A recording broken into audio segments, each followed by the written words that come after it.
All right, so everybody seeing my screen? We're going to talk about how to create e-lessons and how to keep students engaged. And this is a new environment, of course, for all of us. And it was so wonderful just now, of course, where we just had a conversation before we even started talking about the presentation. It helped relax persons. Even deciding whether you're going to ask your students to have their cameras on or off is also really important. So that was just a little, by the way, lesson that we would have learned just now. So we're going to start off with a little riddle. And if you think you have the answer, you can just go ahead and shout it out. All right. So you are in a cabin and it is pitch black. You have one match on you. Which do you light first? The newspaper, the lamp, the candle, or the fire? I'm going to give you a couple of seconds to think about it. And anybody who thinks they have the answer. The match. Gosh. Well, you see, The fire. It's the match. All right. So the thing is, when we started this process, we heard we were going home. We have to teach online. What we try to do, we try to light everything else first before we actually started the process. And in so doing, of course, you realize it didn't make sense, because if you don't light the match, you can't do anything else after. All right. So what are the objectives of this workshop? Well, there's one major objective. I want you all to be able to create an engaging e-lesson at the end of the session. Now, of course, this is not a magic bullet. So let me admit a couple more people. Right. This is not a magic bullet. So this is not something that you do once and then, of course, all of a sudden you can create this wonderful e-lesson. It will take practice. It is trial and error. So be patient with yourselves. Right. And I also want us to remember, this is something that I saw recently. Well-planned online learning experiences are meaningfully different from courses offered online in response to a crisis or disaster. And this is really important because teachers are beating up upon themselves. Oh my God, students are not coming on. Students are not doing what they're supposed to do. Am I doing it right? And you're getting a bit anxious. This is an emergency remote teaching. Normally, online learning takes months to create. You would have instructional designers, you will have tech support, and you would have the ability to redo your lesson several times before it actually goes to the course. So I want teachers to remember it is really an emergency remote teaching. The students didn't choose to have this type of class. If you were to ask the majority of students, they would want to come back to school. And so for us and for them, this is a new experience. And so it will take time before we get it right, and that's okay. And that's why it's important to start small. So we want to avoid some false starts. And I know we started already, but going forward, we want to avoid some false starts. And what do we mean by that? Before you even start teaching, you want to establish your presence. You want your students to be able to know what to expect, what is a live class going to entail. As Lishra would have mentioned when she started, you have to establish your rules and make your expectations clear. Are you going to expect students to have their cameras turned on? Then what would be the dress code that you would expect? How are you going to encourage them to listen to you? How are you going to encourage them to be able to be respectful?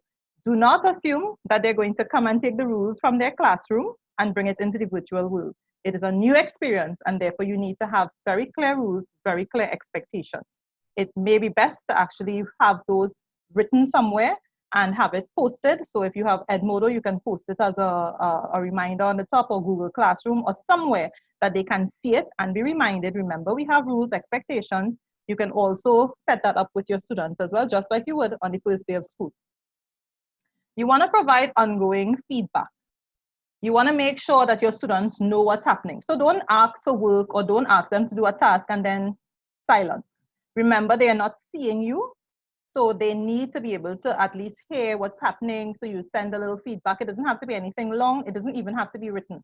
You can send a little video. And we're going to talk about a couple of tools which makes giving feedback very easy. We want to not lecture. It is so important that we do not lecture.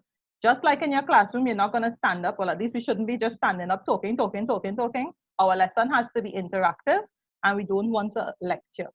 Be available. Establish office hours.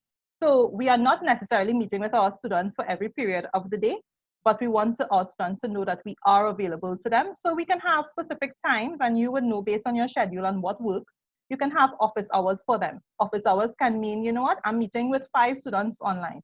Or I'm going to call you if you send me a message and say, you know, please call. Or I might send an email every week. They need to know, how can I reach out to Miss or Sir if that is what they need. And you also want to ask for their feedback. Ask them how it's going. If you do something for 1 week and you realize that students are probably not responding, ask for feedback. Say, what's happening? How come you didn't come to my lesson? Let's not assume that they don't want to learn. Let's not assume the reason that they're not coming on the session is because they are avoiding you. They may have legitimate reasons as to why they are not responding. And let me give you an example. So I know of a couple of other schools who would have collected data, and I've been looking at the data, and the data would have stated things like, when you send me something in this format, I can't open it on my phone. So you may be saying, but how come the student not responding to, but maybe they don't have the ability to open Word on their phone, and that's the only device that they have. And students are not necessarily going to send and say, Miss or Sir, I don't have the ability to open Microsoft Word, or I don't have the ability to open PDFs. So sometimes we need to just ask for feedback and find out from the student, why are you not giving me feedback? Yesterday, a student sent on Edmodo, a Form 5 student. He said, Miss, I finally realized how to send a private message in Edmodo. I've been trying to send you a message for the longest while, but I couldn't figure out how to do it in a private message. And so even sometimes for us, we're thinking, you know, students are ignoring us, but sometimes it's a simple case of they just don't know how. So of course, if you have questions or comments, you can stop and let me know. So I want us to remember going forward in an e-lesson, content is king, but pedagogy is critical. Most times people think, oh, we're going online. So the first thing that we're going to have to think about is technology. And that is a misconception. Technology actually comes last. You want to be able to think about, what do I want to teach? And we are all masters of content. So we have our content organized. We know exactly what we want to bring across. And the next step is, how am I going to bring this information across? Which is your pedagogy. How do I teach it? So in your classroom, you might know, okay, I'm going to teach it by making an interactive session where my students are going to have to move because I'm catering for the different learning styles and all of that. It's no different when you go online. You may have to adjust what it looks like, but it's no different. You have to think about, if I am teaching this lesson, how am I going to get across the objectives? So a good e-lesson never starts with technology. It is systematic. If you have ever done any e-course, you would notice that it normally starts off, it normally has the same pattern right through. So module 1 would have a pattern, module 2 will have a pattern, so you can almost predict what the pattern is going to look like. And that is because once you've discovered a pattern that works, you stick with it. So a good e-lesson is systematic. It always starts with the intent. What is the objective that I want to accomplish today? Now, we're going to talk about each of these elements in a little bit, but it's very important that we remember, because you are not in the classroom, that your objectives need to be posted. So it is really important, whatever platform you're using, you start thinking about, what objective do I want the students to accomplish? And then how do I state those objectives that my students can understand what I want to accomplish? So always, what is your intent at the end of this session? And it must be easy to follow. Again, remember, your students are not going to be having contact with you all the time. So they may not be able to ask you a question immediately to clarify. So please ensure that your content is easy to follow for a 12-year-old. It's easy to follow for a 15-year-old. It's easy to follow for the student that you know in the class has difficulty reading. You know there is a student in the classroom who has difficulty processing. So you want your instructions to be short. You want your instructions to be clear. You may want to avoid using certain words because you are thinking about the student. So it's easy to follow. You can even say to someone who is outside of your subject area, can you read this? Is this clear? Because this is what we want to do, right? We want to be able to just make sure that at the end of the day, our lesson plan is looking, that it's going to reach the target, which is the student that is in front of the computer. So what are some elements of the e-lesson? We want to do a starter, always with a wellness check, especially in this time. So how did we start today's lesson? We started today's lesson with a riddle. Didn't seem to have anything to do with the session, but you want to just be able to check, are my students okay today? So I may have said we are going to have a live session and I'm going to teach trigonometry.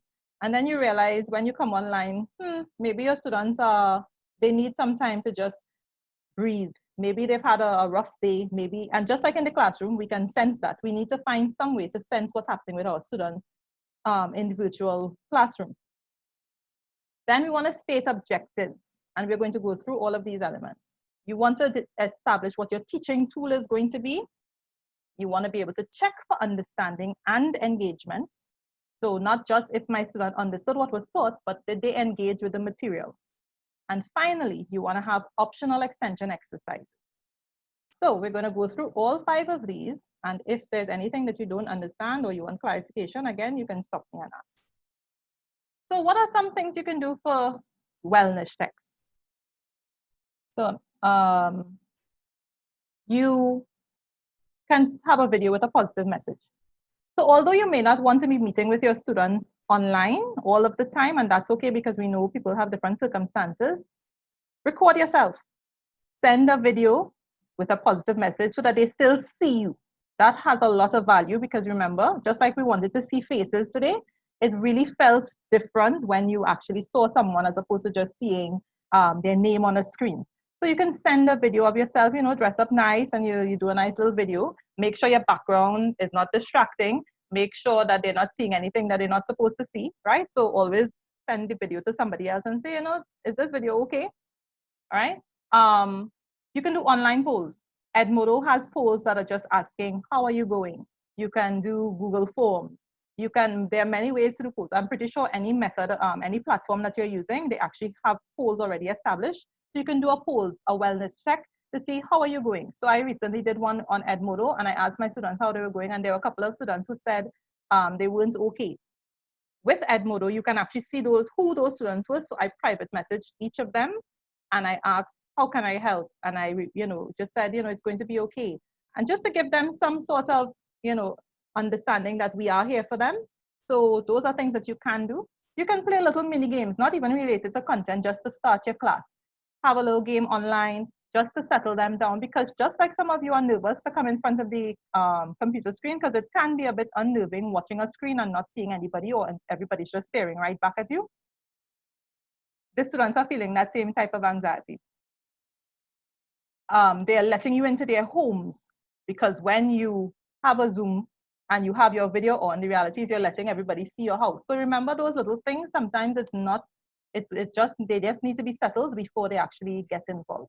And of course, we can make phone calls if you're not hearing from a student. Again, don't assume that they're ignoring us. Some of them may be, but don't assume. Let us follow up, whether it is that you make the phone call or you at least message their form teacher to say, have you heard from the student? Are they okay? And then you, just by calling a student, you might be able to see them next time they'll come online because Miss or Sir took the time to actually take. So when we're stating objectives, chunking is critical. So basically chunking is presenting bite-sized pieces. You need to create small portions when you're going online. So no more than, I would say, probably 2 objectives per session. You want to have those objectives stated clearly. And you also want to, it helps when you chunk your objectives, it helps to manage your expectations, but it also helps to manage the students' expectations.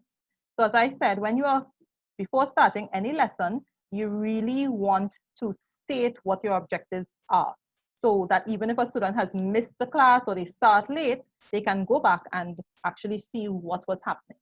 And this is important because you want to scaffold your lessons. Just like in the physical classroom, you would normally scaffold your lessons, you'll run one from the next. You want, in terms of however you set up your platform, you want to make sure that your lessons run one into the next. So even if a student starts in week 4, they can go back to week 1, week 2, week 3, and they can follow the lesson. It is also critical because you want to make sure that the student that may have missed the whole online session, that they come back in September, you already have it stored. So you can then say to that student, all right, come lunchtime, and they can then also go through week 1, week 2, week 3, week 4. So you're not reinventing the wheel. So if you have your objectives stated clearly, at the end of the process, you can also assess, this is what I was able to achieve. Maybe we didn't achieve this objective. So it also gives a platform for you to go back now and actually give some feedback as to how successful this was, or what worked, what didn't work. The next thing you want to decide is on your teaching tool. videos. This is really essential when we're talking about this emergency remote teaching plan. And the reason for saying this is because a lot of teachers are now like, oh my gosh, I have to go online. I have to teach live or synchronously. And no, you don't. Creating a video allows for you to be able to still be seen. So you can, if you want your students to see, you can create your own video. It allows you to edit as well. And you don't have to have any fancy equipment to do a video. You can use your phones. Most phones have the ability to record. And you can also have a script so that you know exactly what you want to say. So if you do get nervous on video, you can have a script and you actually read it and you can edit it and so on after. If you do not want to make videos, that's okay as well. Because right now, there are tons of videos available for every subject matter that you can think of. So you can go online and find a good video. And you, of course, in doing that, you're also curating resources for later. One point in terms of videos, remember, optimal video for students or even for adults online is 6 minutes. I'm going to repeat that. 6 minutes is the optimal time for any video that you want anybody to look at. Because after 6 minutes, most people's brains switch off, unless it's a television show that they actually want to see. But in terms of any video, and of course, we want to look at what kind of video we are posting. Make sure it's, you know, something fun. It's not, the voice is not dreary. It's not something that's going to bore our students. And additionally, we also want to make sure if we're taking videos off of YouTube, please watch the entire video before posting. Don't just say, well, the first 5 minutes of this video is good, you know. But, you know, with YouTube, sometimes when you go through the end of the video, there might be some inappropriate content and so on. So we want to make sure that we are choosing videos which are appropriate. Please look at the video in its entirety. So you might have presentations. You may have a PowerPoint that you would have already done, and that's quite fine. Make sure your presentations, again, are not just a set of writing on the screen. We want to make sure there are pictures, there are visuals, maybe videos embedded. It could be a PowerPoint, it could be a Prezi, it could be a Voki, it could be whatever type of presentation you want. And again, there are a whole set outside there, so you don't even need to reinvent the wheel as well. Notes. Now I put an asterisk there because it's okay to give notes every now and again, but let it not be your go-to because students are not going to take us seriously. The reality is, even, and we know our boys, even in class, they don't like to take notes, especially if it's a whole chunk of notes that you're expected to now write. They will probably not actually do it. Any questions before I move on? If anybody has any questions, you could just unmute your mic and you can ask. All right, so I'm seeing a question in the chat. Leanne, I'm seeing a question in the chat. Maybe you can check it. I think Sandra asked a question. Could you read it for me, please? She asked if are there child privacy issues with posting a video? Right. So I think in the last meeting, I would have said that if you are posting a video, you must have parental permission. However, with technology, even if you're posting a video, you can put an emoji over their faces so that you don't actually share their faces. So you can share the video without sharing them. So I hope that answers your question. It's difficult for me to see the chat with the PowerPoint. So if you all have questions, it'll be easier if you just ask using your microphone. Leanne, was saying that and it just occurred to me that about opening, like if you put something on Edmodo and the children have to open it and they don't have Word or something like that. Yeah. I know that there was an alternative, something free that you could use. I remember using it, but I cannot remember. Do you know, besides Microsoft, like Word and PowerPoint and I don't know, phones, I don't know if you could remember this software. So most of them, they would be able to download apps that can open the documents, but they would need to know. You would need to know that. So you would be able to advise them, well, you know what, could you go and download the app that you can read Word, etc. But also, if you have that information, for example, when I was sending work for my form 5, this is before school even closed, Some of them could only open PDFs on their files. So what I would normally do, I would put up the Word document and I would put up the PDF document one time because I was aware of that. So sometimes it's just asking them a question, but most phones you would have to download like apps and so on. But then some of them don't have storage on their phones and so on. So that's what I'm just saying. Communicate with your students and find out before we assume that it's because they don't want to do the work. The next thing that we want to do is we want to be able to check for understanding. Now throughout, just like in the classroom, you want to know, do my students actually understand what I put up? So how am I going to do that? You want to be able to track online. So we all are familiar with quizzes. Some of us would know Google Forms. Some of us know Flipgrid. So I really want to put in a plug here for Flipgrid. Flipgrid is a wonderful tool. It allows you to record yourself. It allows students to record themselves and put up videos, and you can give audio feedback, you can give video feedback, and you can also set it in such a way that you are the only person that sees the student's video. You can also set it where students can actually have conversations with each other, so you can have group work and you can all allow them to speak. The students really like it because, of course, you can use emojis, you can use, they can put different settings on, and the students really, really do enjoy it. And you can do a lot of work with it. There are also pre-planned lessons that you can take and add to it, so it's something that you can look into. Also, because Microsoft recently purchased it, it's free, and Microsoft is embedded in Edmodo for those of us who use it. So Flipgrid works quite well with Edmodo, but it works on its own as well. So it's a really excellent tool to look at in terms of being able to track what your students are doing online. It also allows for students to be able to see each other depending on how you set it up. Yes, Rachel, you have a question? Yeah, what is it called? I'm not catching it. Sorry, Flipgrid. Flipgrid. Okay, thank you. No problem. All right. The other thing would be Google Forms. So those of you who use Google Classroom, of course, Google Forms is a wonderful way to just capture any kind of data, and it's self-correcting. Now, when you are online, you do want to have some of your check-ins to be able to correct for themselves. You want to be able to use things that you can just go in and check. But you also do want to have other ways of checking to see how they apply what they have learned. So as I mentioned, Flipgrid, or you could even ask them to do an experiment and they have to record it and send it to you. And talking about that, TikTok. TikTok is a wonderful social media tool that all students are using. And you can actually create a TikTok challenge. So I just wanted to share for those of you who may not have seen it yet. Right. So we want to make it interactive and we want to make it fun. So this is our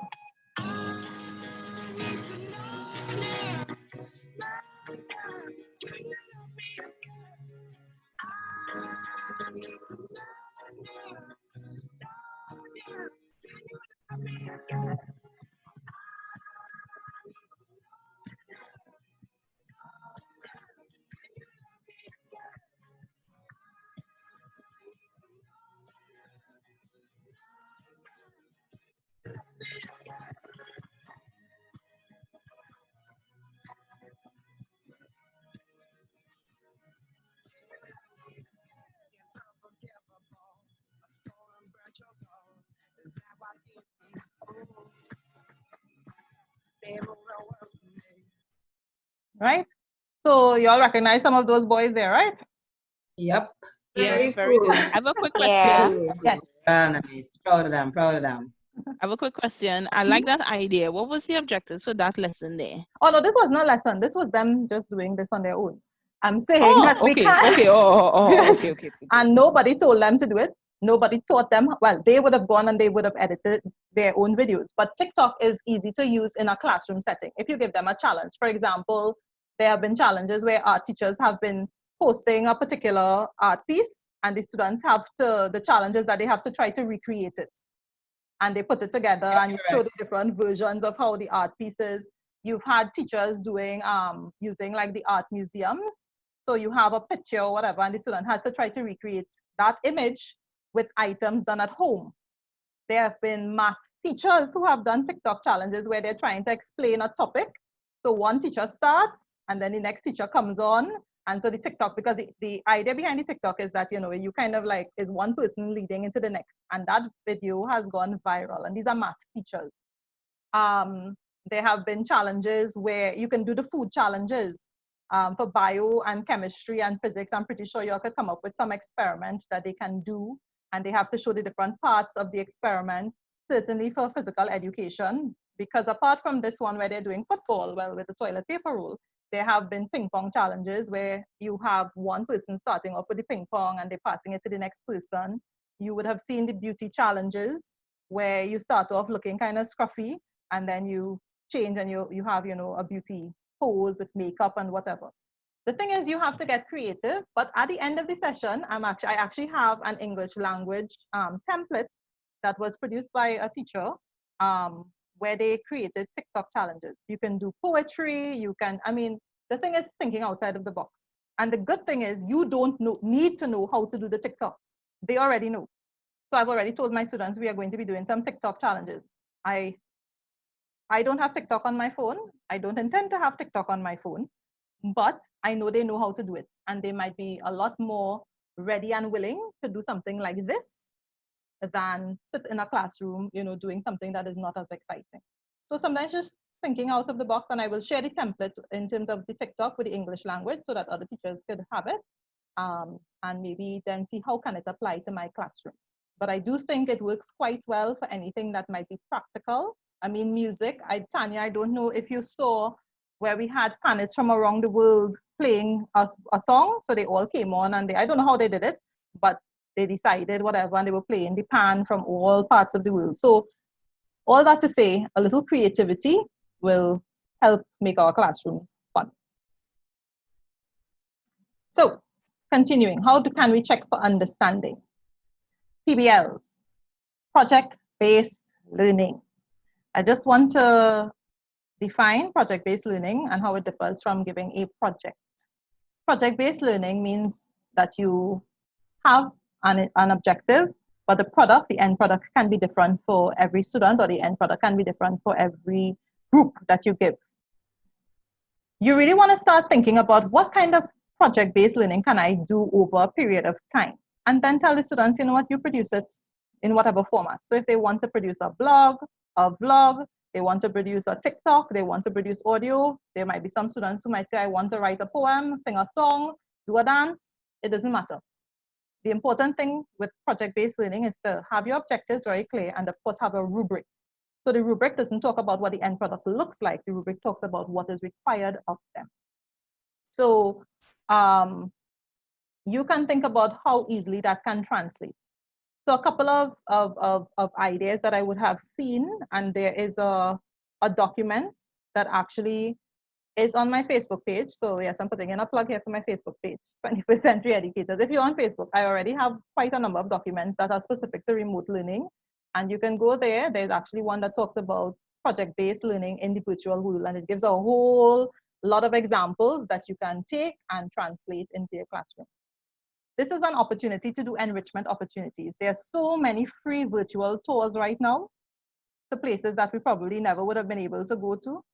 There are lots of, for the sciences, virtual labs that are being given free right now. So students can actually do the labs online and see what will happen.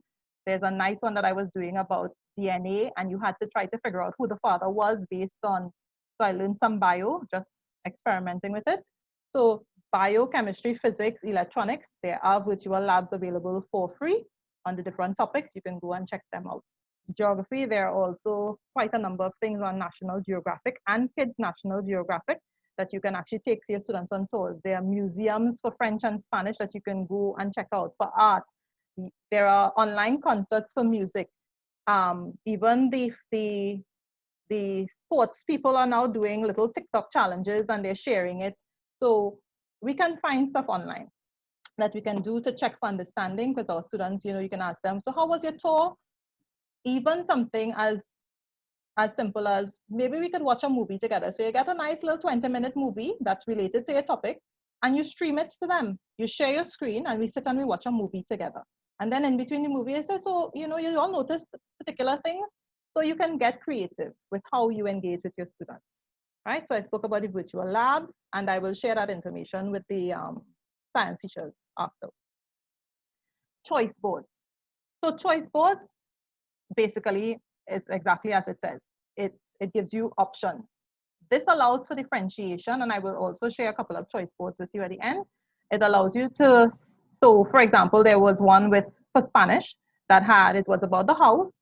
So choice 1, which was with 1 point, you label your house in Spanish and you take a picture and you send it to the teacher. So that's evidence. Choice 2, you got a little more complicated. So you could have had something for 2 points. It may have been where you actually now have to write a sentence. So you're catering for the weakest trials, but you're also catering for the strongest trials. Now, how choice boards works is it gives you options for a couple of weeks, and you can have check-ins. You can create a system where you can tell students, all right, if the class gets a certain number of points by the end of week 4, and of course, all of them have evidence. So whether they take a picture, whether they send an audio, whether they have to do something online, like an online link, so you can actually see if they're doing it. But at the end, to build collaboration and to get others to now kind of pressure their friends to do it, you can say, if the class scores X number of points, I'm going to stream a movie, or we're going to do a whole quiz or something, or we're going to have something when school reopens. You know, you could give them some kind of incentive along the way. And there are choice board templates, which are free. So you can actually just fill in your information as you go. Right. So the last aspect of e-learning, optional extension exercises. And the reason I'm saying optional is because we don't want to overwhelm those students who can just do a minimum. Remember, everybody's circumstances are different. We have students who are sharing devices with their siblings. We also have students who have parents who are on the front line, so their anxiety levels may be a little higher. So these are optional extension exercises. So after you have done your starter, which is your wellness check, you then go to your objectives. We then figure out how we're going to teach. So whether it's your video, your PowerPoint, etc., we have a check-in for understanding. The last part of it will be an optional extension exercise. And that would allow for differentiation, because you can have additional resources for the student that may not have gotten what you posted earlier. So if a student wants to go over it again, you have additional resources.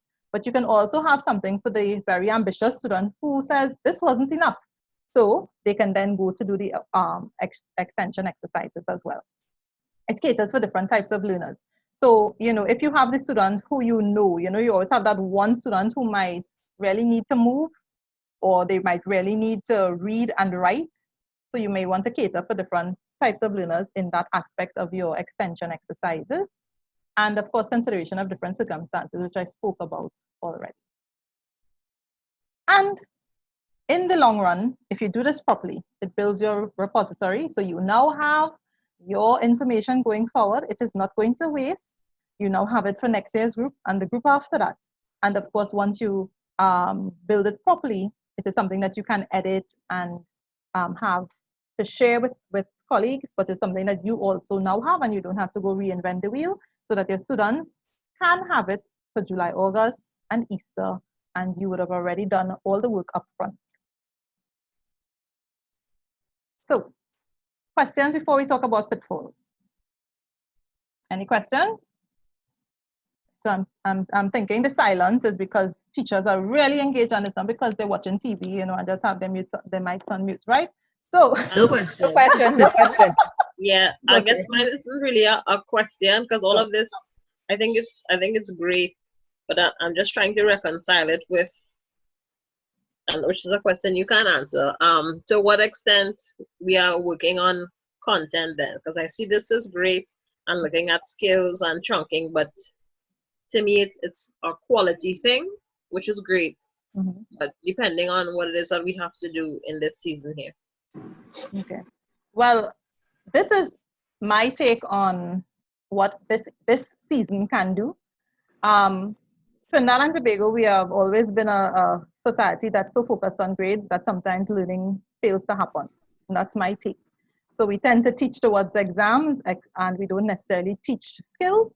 But I do think that this is an opportunity for us to reimagine what education can look like.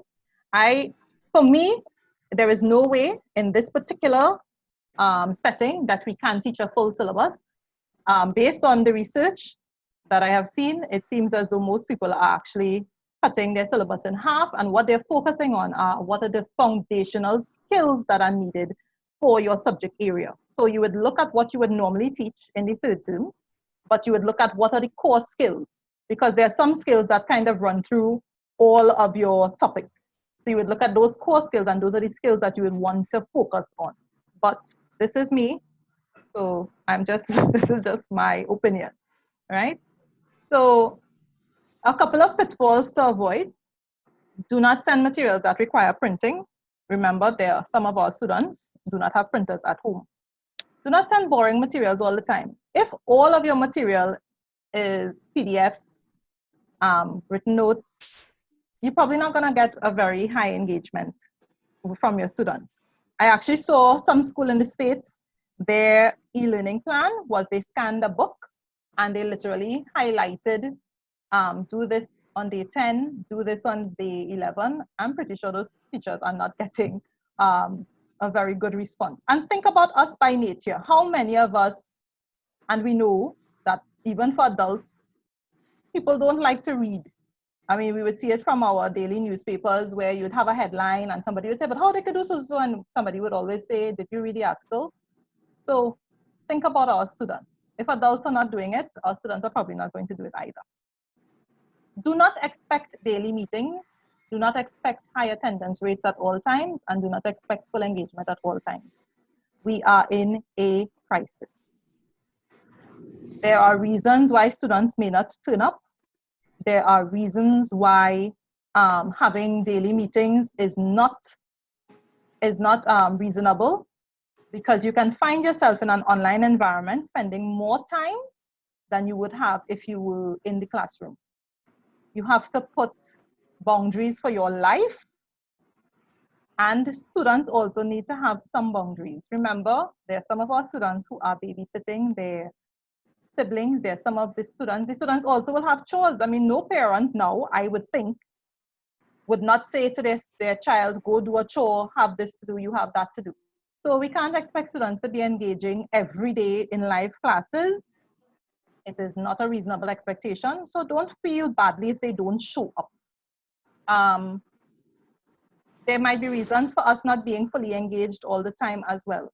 And I just wanted to point out, I've also been doing a lot of research on teenagers and their inability to cope with this season. It is particularly hard on our teenagers, and it's particularly hard on our teenage boys. They're not accustomed being in isolation. They're not accustomed being staying still, and we would see it. Who do we normally see outside liming or hanging out or playing football? It will be young men, and we're telling them now, for their own safety, they can't go outside. So we have to kind of understand that although they may not express that they feel sad or they feel lonely, they are going through some form of anxiety. And so I'm really happy that the school has put something in place.